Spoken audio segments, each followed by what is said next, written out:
Bom, pessoal, boa tarde.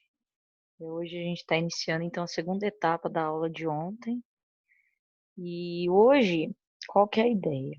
É a gente falar a respeito um pouco das descrições morfológicas que são levantadas num, num estudo de perfil de solo e de horizonte. Então, conforme nós fizemos no campo naquele dia de aula, nós primeiramente abrimos uma trincheira. A recomendação é de que tenha uma trincheira de no mínimo 2 metros e no máximo aí, dependendo do solo, de 3 metros. E, né, as ferramentas aí, a gente pode ter pá reta, enxada, é, pá para abrir a trincheira, dependendo, né, uma retro, se for uma trincheira para abrir na hora, se tiver essa possibilidade. Ou abrir mesmo no muque, né? Como alguns estudiosos fazem. E depois disso é dar daquele toalete no perfil e deixar ele bem visível, onde você começa inicialmente separando por coloração e tentar identificar algumas questões relacionadas aos horizontes.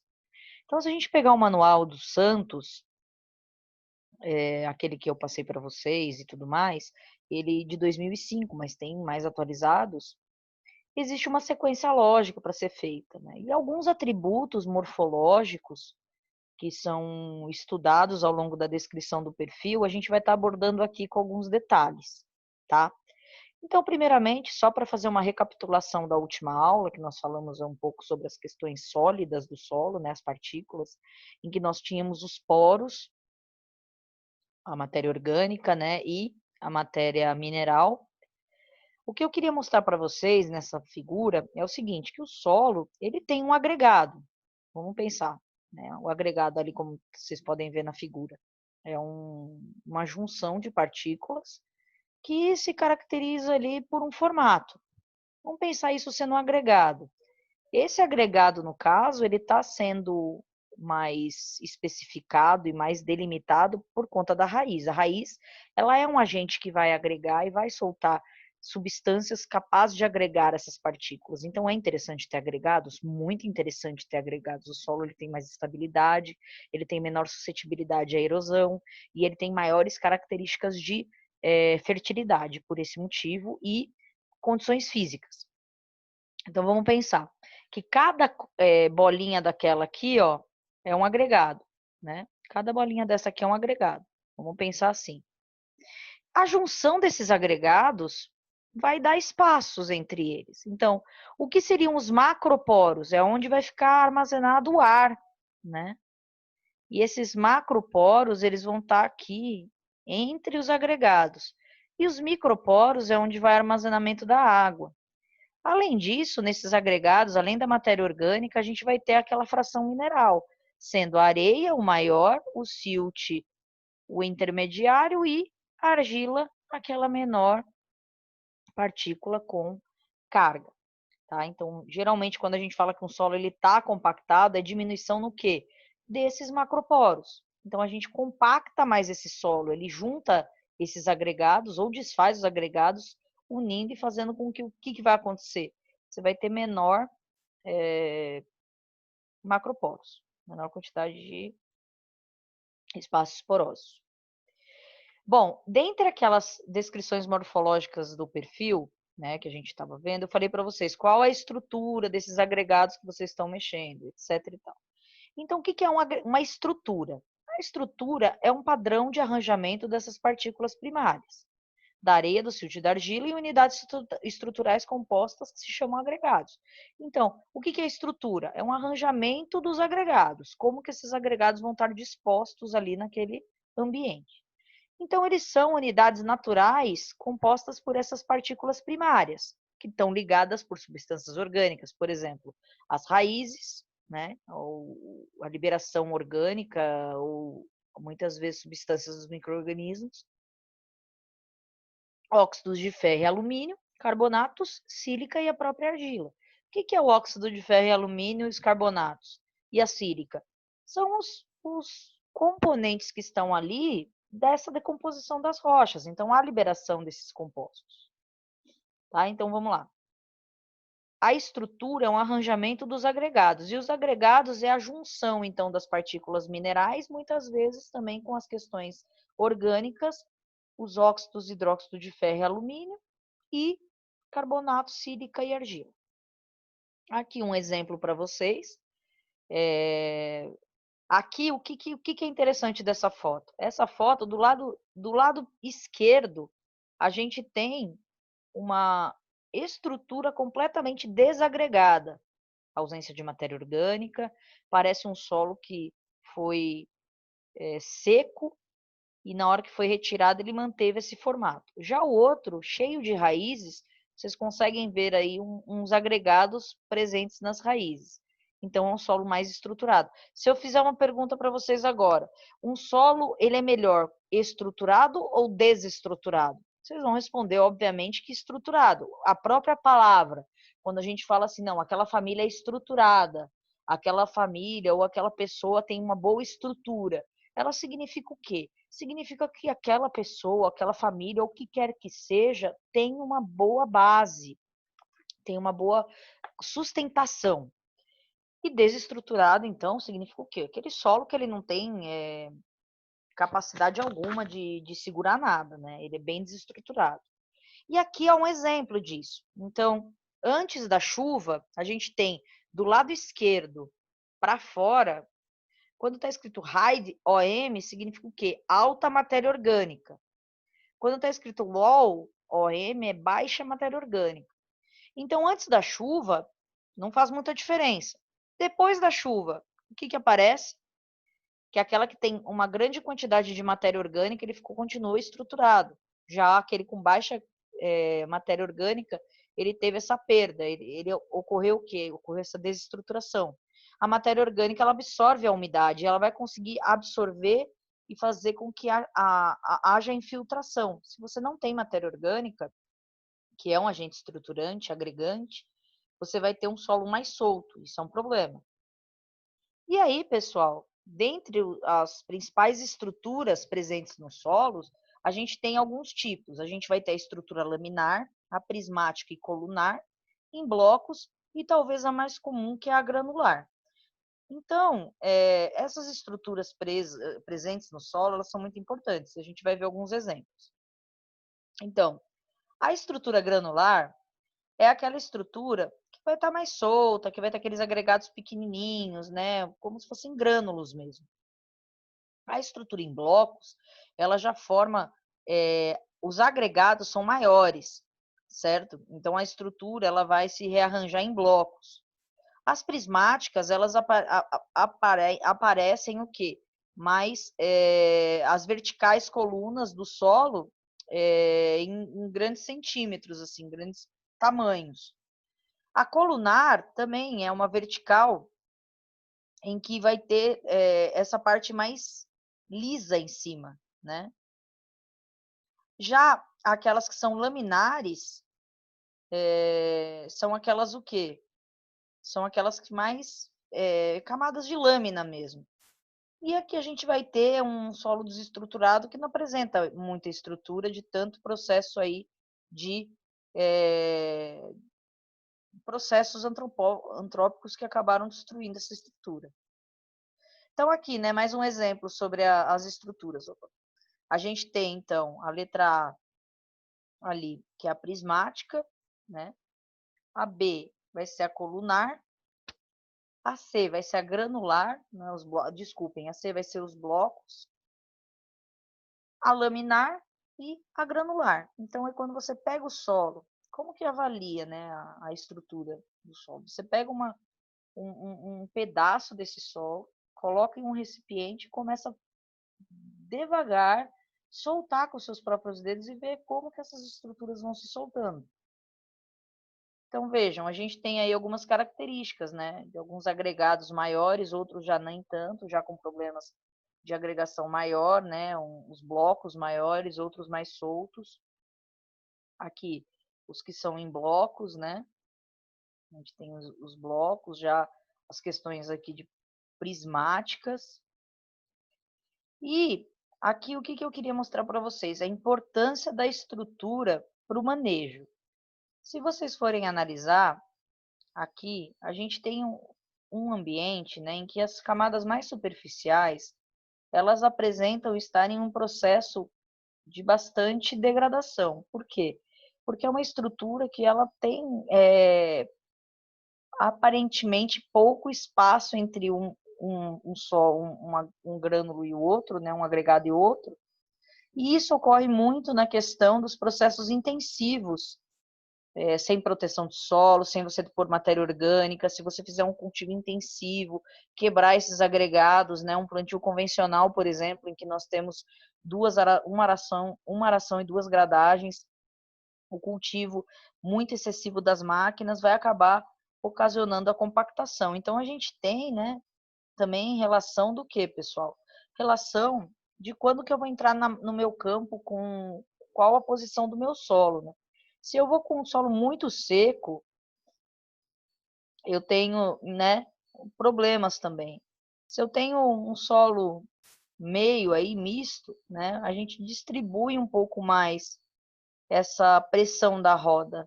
E um solo, desculpem, e a um solo molhado, você já coloca aí, né, as pressões elas distribuídas de forma diferente.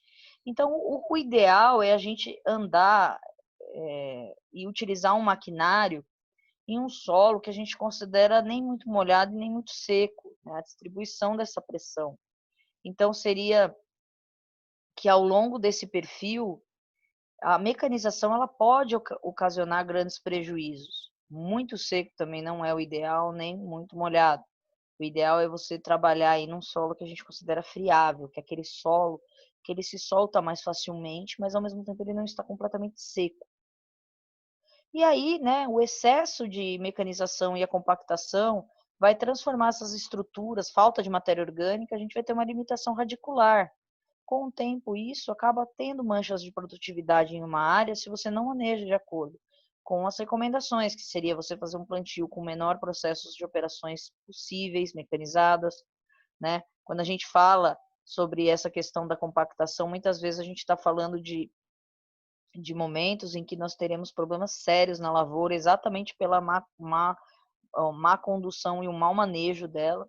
E quando a gente fala de cana-de-açúcar, é muito um grande exemplo, porque a cana-de-açúcar ela é hoje 100% quase no estado de São Paulo mecanizada, e são máquinas que trabalham muito pesadas. E nem sempre esse solo está na condição correta, né? Então, é uma cultura que a gente tem grandes problemas de física, a gente tem problema de fertilidade, a gente tem problema de compactação e erosão. E aqui, ó, que interessante esse trabalho que eu peguei da Embrapa para mostrar para vocês. Quando a gente tem, olha só, a gente tem uma tabela de como estão os agregados quando eles estão, a evidência de degradação. Então, qual é a evidência de degradação?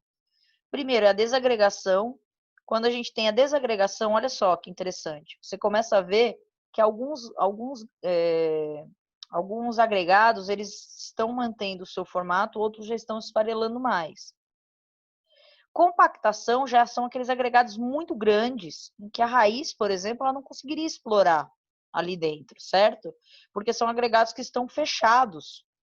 E evidências de conservação ou de recuperação. Olha a diferença, olha como é mais uniforme, mais homogêneo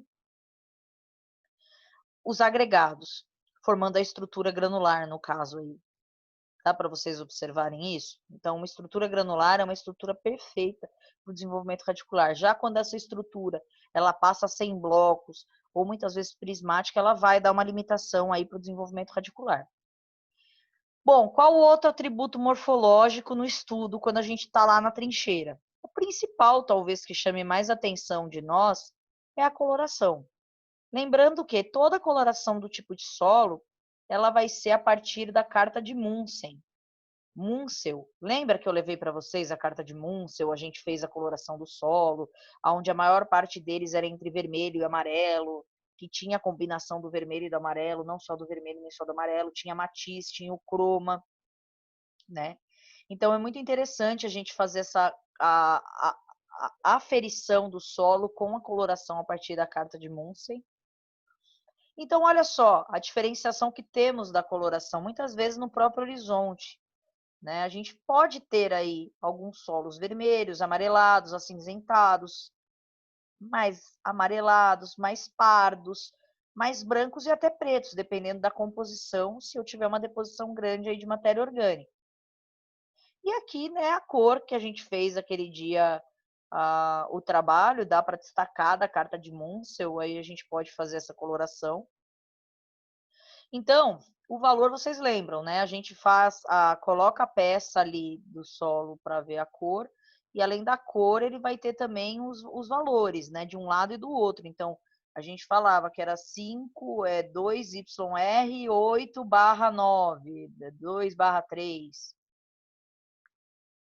Outro atributo morfológico é a textura. Então, a textura, qual que é a característica da textura? A textura é assim, geralmente a gente, na prática, a gente fala que aquele solo é um solo arenoso, aquele solo é um solo argiloso. Isso já basta, né, quando a gente fala de textura. Porém, existe muito mais do que somente essas duas determinações. Nós temos algumas características sobre as texturas. Nós podemos trabalhar com uma textura arenosa. Qual é a variação? Menos que 15% de argila, a gente tem uma textura arenosa. Entre 15% de argila e 35% de argila é uma textura média. Uma textura argilosa, ela vai ser acima de 35% e abaixo de 60% de argila. E uma muito argilosa acima de 60%. A textura siltosa é quando o silt está acima de 50%, tá? E como que a gente faz essa determinação? Geralmente a gente leva a nossa análise para um laboratório. E esse laboratório ele vai dar essa análise. Lembrando que geralmente a gente faz uma análise de 0 a 20, tá? E aí, posterior a isso, como que a gente faz a inferência? Por exemplo, se nós tivermos um solo que apresenta 20% de argila, 40% de silt e 60% de areia, vamos ver. Não, vamos fazer assim, olha, 20% de areia, de argila, 40% de silt e 40% de areia. Vamos lá, ó, vamos descer. A gente pega, desce até onde vai o 20, ó o 20.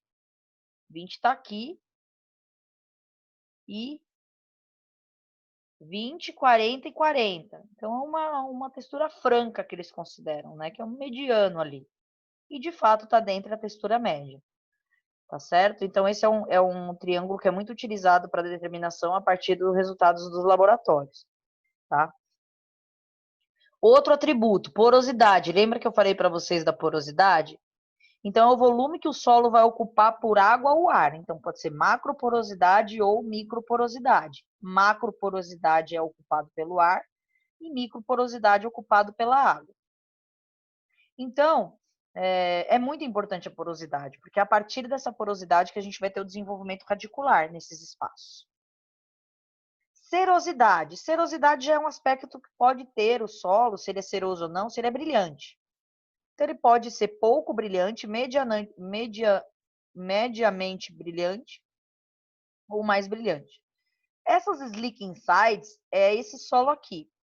Essa característica está presente em solos que chamam vertissolos, que são horizontes vérticos, tá? Então, são os slick sides.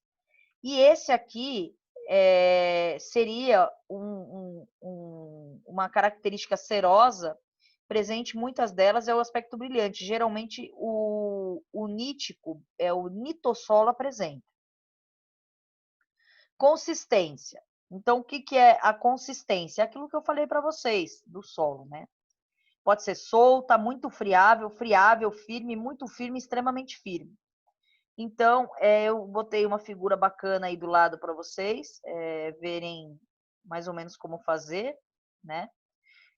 A solta, ela é muito solta, ele é quase uma areia, ele tem assim um solo mais friável, ele é mais agregado no que ele sai, ele tem menos umidade. O muito firme, ele vai estourar e vai cair para tudo quanto é lado das partículas, e um extremamente firme é só na porrada, na marreta mesmo. Plasticidade, então o que significa, né? É a propriedade que esse material vai ter de mudar continuamente pela ação da força aplicada. Então pode ser não plástico, ligeiramente plástico, plástico ou muito plástico, né? Então ele pode ou não mudar com isso. Com essa, são atributos morfológicos, tá, pessoal? Além disso, tem a pegajosidade. Ele pode ser não pegajoso, ligeiramente pegajoso, pegajoso ou muito pegajoso, né? Então, a propriedade de dar massa do solo se aderir a outros objetos. E a cimentação? Vai ser a presença ou não dos agentes cimentantes, que não são o quê? Os argilominerais.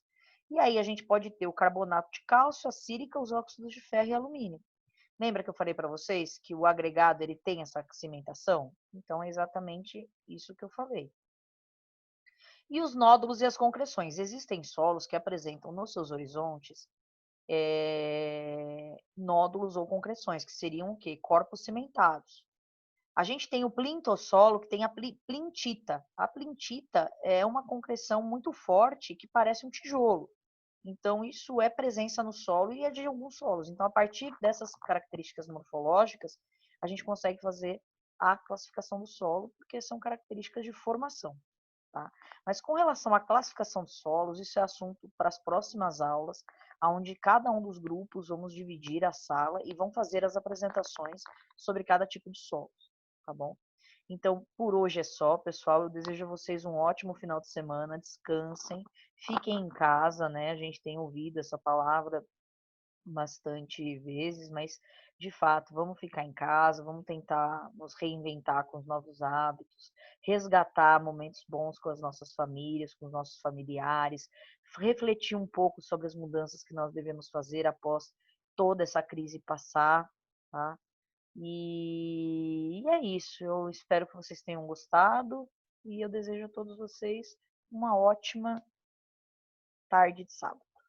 Obrigada.